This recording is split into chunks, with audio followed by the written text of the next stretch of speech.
Last time. The last time I saw him, he was dropping off my suitcase and me to a hotel downtown, handing over his firstborn daughter from his second wife to her first husband. He hugged me like he always did at goodbyes and hellos, like he wasn't going to see me in a long time.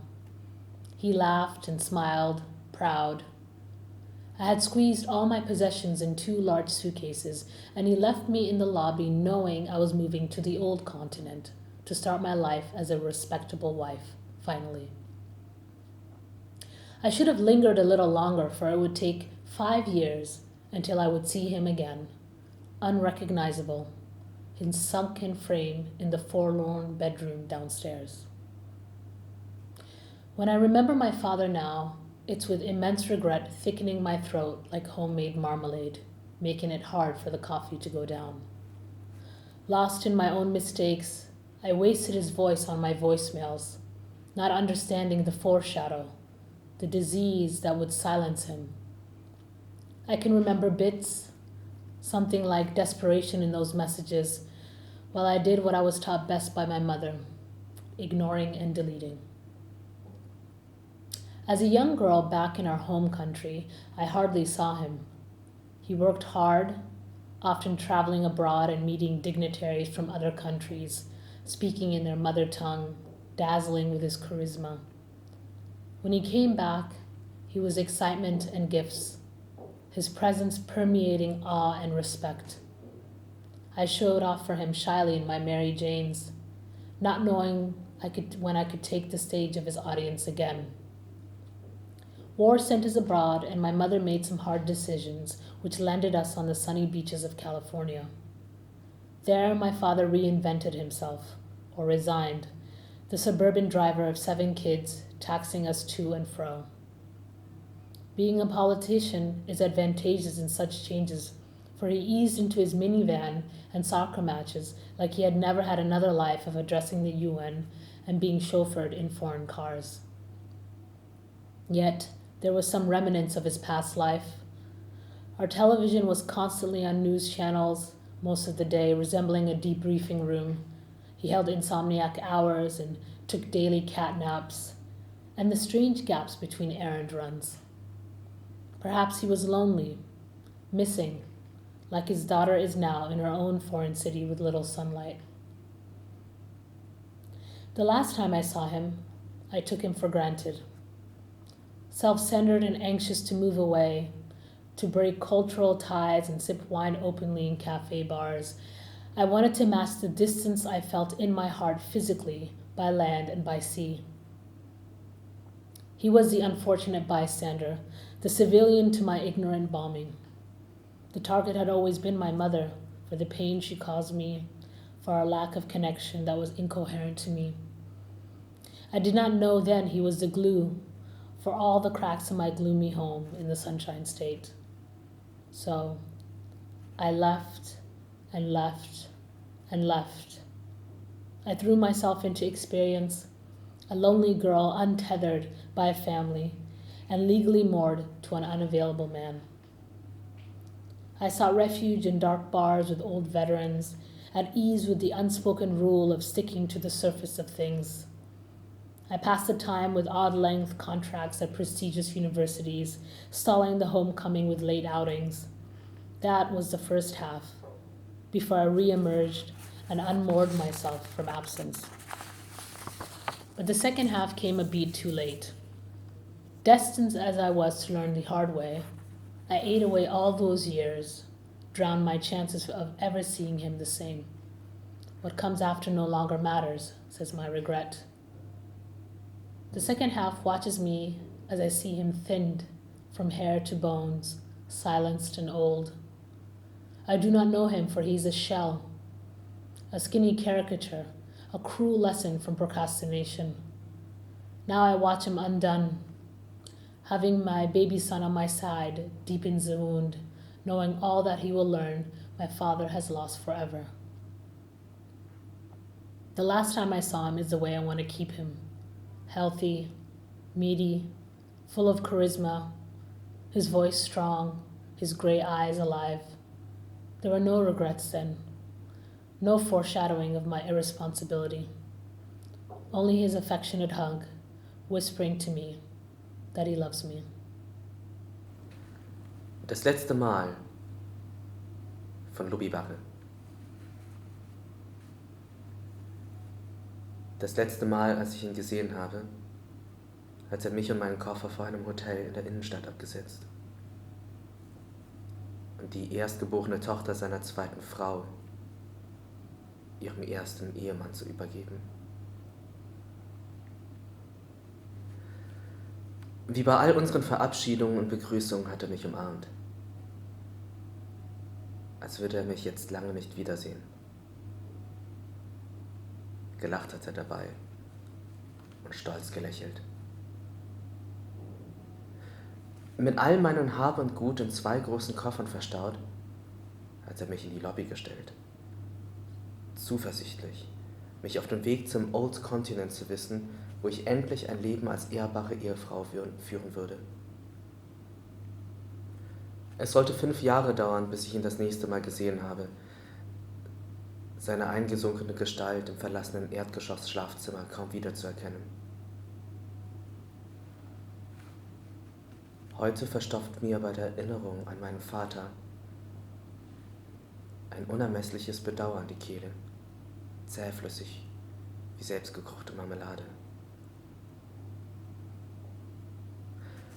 Kaum gelingt es mir, meinen Kaffee zu schlucken. Ich war so von meiner eigenen Fehlerhaftigkeit absorbiert, dass ich seine Stimme auf meiner Mailbox hatte verfallen lassen, ohne zu ahnen, dass eine Krankheit ihn verstummen lassen würde. Ich erinnere mich schemenhaft an eine bestimmte Verzweiflung in den Nachrichten, aber ich tat, was meine Mutter mich bestens gelehrt hatte: ignorieren und löschen. Als kleines Mädchen hatte ich ihn da, wo ich herkomme, fast nie zu Gesicht bekommen. Er arbeitete viel und war oft im Ausland, um ausländische Honoratoren, deren Muttersprache er beherrschte, mit seinem schillernden Charisma zu beeindrucken. Seine Rückkehr war immer geprägt von Aufregung und Geschenken. Gleichzeitig verlangte seine Gegenwart nach Scheu und Respekt. Schüchtern stolzierte ich in meinen braven Sprangenschuhen vor ihm auf und ab. Nie konnte ich wissen, wann ich das nächste Mal seiner Aufmerksamkeit gewiss sein konnte. Es kam der Krieg und wir verließen das Land. Ein paar maßgebliche Entscheidungen meiner Mutter hatte zur Folge, dass es uns an die sonnigen Strände von Kalifornien verschlug. Mein Vater schien sich dort neu zu erfinden. Vielleicht schied er auch einfach nur aus dem bisherigen Dienst aus. Jedenfalls kutschierte er jetzt als Vorstadtchauffeur seine 7 Kinder von A nach B und zurück. Politiker scheinen in lebensverändernden Situationen im Vorteil zu sein. Denn er glitt in seinen Kleintransporter und die Welt der Fußballspiele, als hätte es dieses andere Leben nie gegeben, indem er Ansprachen vor der UN hielt und selber in ausländischen Limousinen herumkutschiert wurde. Aber prägten die Spuren seiner Vergangenheit unsere Gegenwart. Fast ganztägig flimmerten wie in einer Einsatzbesprechungszentrale Nachrichtensendungen über unseren Fernseher.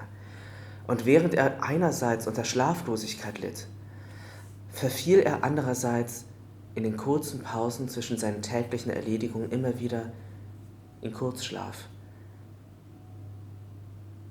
Ich vermute, er war einsam, verloren, so wie seine Tochter heute in ihrer fremden, wenig sonnigen Stadt. Das letzte Mal, als ich ihn gesehen habe, habe ich das für selbstverständlich genommen. Selbstsüchtig, wie ich war, wollte ich nur weg. Wollte nichts sehnlicher als meine kulturellen Fesseln abwerfen, in Cafés sitzen und in aller Öffentlichkeit Wein trinken. Ich wollte endlich die gefühlte Distanz, die ich längst im Herzen trug, auch physisch schaffen, wollte Land und Wasser zwischen uns bringen. Damit habe ich ihn zum bedauerlichen Zuschauer gemacht, zum zivilen Opfer meiner blindwütigen Bombardierung, deren tatsächliches Ziel meine Mutter war. Immer schon.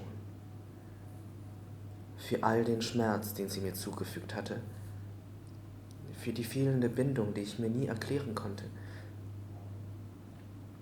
Mir war damals einfach nicht klar, dass er der Klebstoff war. Mein bedrückendes Zuhause im Sonnenstaat Kalifornien mit all seinen Rissen. Er war derjenige, der es zusammenhielt.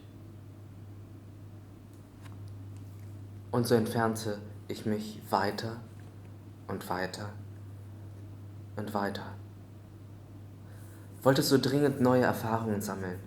Einsames Mädchen, das ich war, losgerissen von seiner Familie, gesetzlich gebunden an einen Mann, der unerreichbar blieb. Oder war ich die Unerreichbare? Ich flüchtete mich in dunkle Kneipen voller alter Veteranen, deren unausgesprochene Regel, nur nicht an der Oberfläche kratzen, mir sehr entgegenkam. Ich überbrückte die Zeit mit befristeten Aufenthalten an prestigeträchtigen Unis und zögerte das Nachhausegehen durch ausgedehntes Wegbleiben heraus. So verbrachte ich die erste Hälfte bis zu meinem Wiederauftauchen, bis ich meiner Abwesenheit ein Ende setzte. Leider habe ich mit der zweiten Hälfte den entscheidenden Schlag zu spät angefangen.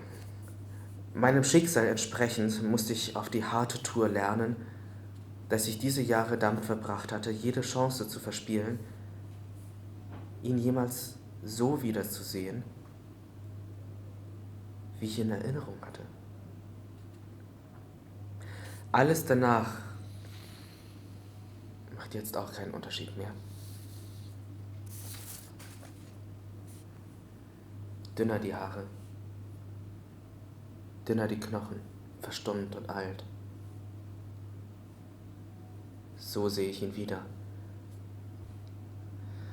Ich erkenne diese Hülle nicht, dieses abgemagerte Zerrbild, diese grausame Lektion meiner Prokrastination. Was ich sehe, ist ein Vernichteter. Dass ich meinen neugeborenen Sohn bei mir habe, lässt mich den Schmerz umso tiefer spüren. Denn ich weiß, alles, was er noch lernen wird, hat mein Vater unwiederbringlich verloren.